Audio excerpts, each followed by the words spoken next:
네, 글로벌 증시 주요 이슈 확인해보는 시간입니다. 보도국 조연 기자와 함께하겠습니다. 안녕하세요. 안녕하세요. 네, 주말 동안 글로벌 증시 어떤 이슈들이 있었습니까? 네, 지난 9일 뉴욕 증시는 이틀째 하락세를 반전하고 소폭 상승 마감했습니다. 반면 유럽 주요 증시는 혼조세를 보였는데요. 모두 미국의 재정 절벽이 원인이었습니다. 재정 절벽에 대한 공포로 영국과 독일은 하락 마감했고 뉴욕도 내림세로 개장했는데요. 미국 동부 시간으로 오후 1시경에 버락 오바마 대통령이 백악관 연설을 통해 당장 다음 주, 그러니까 이번 주부터 협상에 돌입하자며 해결 의지를 나타내 상승세가 가팔라졌습니다. 이외에 지난 주말 해외 주요 이슈들 호재와 악재로 나눠 살펴보겠습니다. 먼저 호재성 재료입니다. 미국의 11월 소비자 심리지수가 예상치를 웃돌며 5년 4개월 만에 가장 높게 나타났습니다. 주택과 고용시장이 조금씩 개선되고 있다는 평가입니다. 독일 정치권이 그리스에 대한 추가 구제금융 지원에 동의한 것으로 알려지며 그리스 사태의 타결 가능성이 높아지고 있습니다. 중국의 수출이 지난 10월 두 자릿수 증가세를 나타내며 4년 만에 최대 흑자를 기록했습니다. 올해 GDP 성장률 7.5% 달성도 무난할 전망입니다. 다음은 악재성 요인입니다. 미 재정 절벽을 두고 민주당과 공화당의 이견이 여전합니다. 오바마 대통령은 부자 증세 추진에는 변함이 없다고 밝혔고 공화당은 절대 반대라는 입장입니다. 버락 오바마 대통령이 재선에 성공한 이후 후폭풍이 거셉니다. 상당수 은행들이 문을 닫을 것이란 우려가 증폭됐고 구조조정에 나선 기업도 있습니다. 유럽연합의 내년 예산안 협상이 결렬됐습니다. 2013년 예산은 올해 수준으로 동결될 가능성이 높습니다.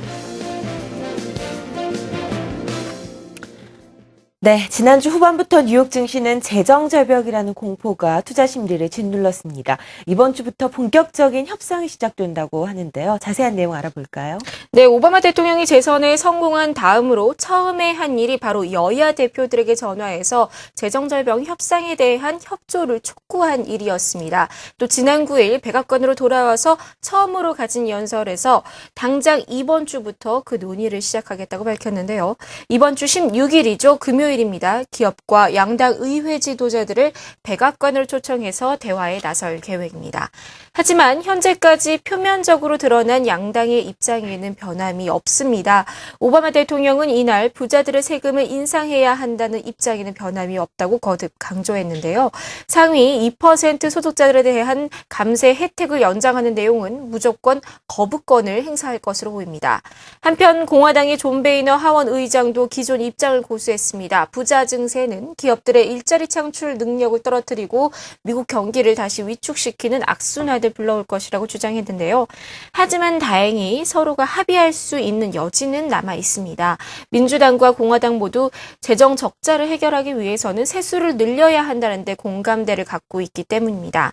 세수를 높이는 것은 쉽지 않아 보이지만요. 대신에 세제 개혁을 통해서 세수 확대는 필요하다는 것인데요. 미 정치 전문지인 폴리티코는 부자들에게 돌아가는 세금 공제 혜택을 제한한다든지 다른 세금이 빠져나가는 구멍을 메우는 방식으로 타협안을 찾지 않겠느냐라고 전망했습니다.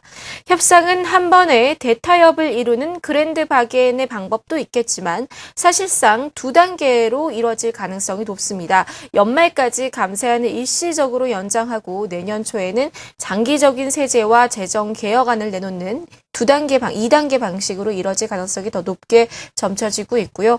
하지만 장기적인 재정 개혁을 내놓는 가운데 이미 재정 절벽이 고착화되지 않겠느냐라는 우려도 제기되고 있습니다. 네, 한 주를 시작하는 월요일입니다. 재정 절벽 외에 뉴욕 증시 어떤 이슈들이 있는지 한번 짚어볼까요? 네, 유럽에서는 그리스 이슈가 마지막 장에 다다른 모습입니다. 독일 정치권이 그리스 추가 지원에 대해서 합의했다고 공식적으로 밝히면서 곧 유로존 당국이 정치적 성명을 밝힐 것으로 전망되고 있는데요. 오늘이죠. 현지 시간 12일 유로존 재무장관 회의 유로그룹이 열립니다. 앞서 이번 회의에서 그리스 이슈가 결론 나지 않을 것이다라는 발언들이 나왔었는데요. 의외로 끔찍 합의가 나올 수도 있고요.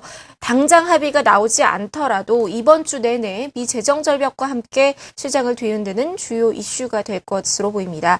이번 주 금요일이죠. 16일에 그리스가 50억 유로의 국채를 상환해야 하는 만큼 이번 주 내에 어떻게든 그리스 추가 지원에 대한 결론은 나올 전망입니다.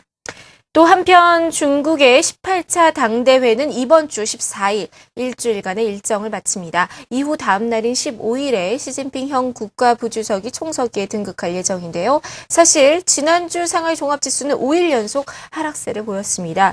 지난주 미국과 중국의 G2의 지도자가 바뀌었지만 G2 증시는 좀처럼 오름세를 타지 못하고 오히려 하락을 거듭하는 모습을 보였는데요. 과연 이번 주 중국 증시의 움직임은 어떨지 함께 눈여겨보시죠.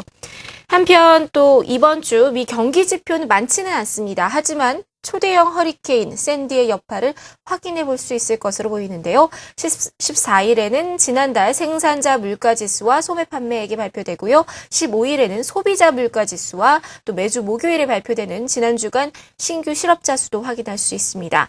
전주 샌디의 여파로 실업수당 청구하지 못한 사람들이 이번 주에 몰릴 가능성도 배제할 수 없습니다. 16일 산업생산으로 경기 지표 발표는 마무리됩니다. 지금까지 글로벌 경제 주요 이슈였습니다.